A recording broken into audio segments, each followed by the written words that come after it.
Baka kasi yung opposition at saka yung mga ibang political party ay malista. Wala, hindi kami doon. Doon lang tayo sa Communist Party of the Philippines. How do you draw the line? Under the law, pwede bang specific lang? Meron naman tayong batas dyan before yung Anti-Subversive Act. Yung Communist Control Act of 1964 ng United States.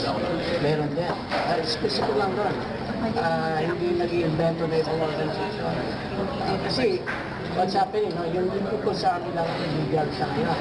Pero who is directing the People's Army? The Communist Party. She's providing the leadership to the new People's Army, the Communist Party. Dito sa National Security Act, how does it apply? Para CEO siguro Meron kasing prescription ng terrorist organization dito sa Human Security Act. Groups that are advocating terrorism. Kasama na yung People's Army doon.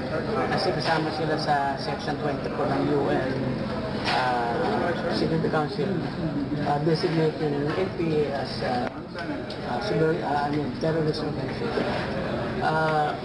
Listing the Communist Party of the Philippines, it's a big debate. Kasi we are running after the leadership of the Communist Party.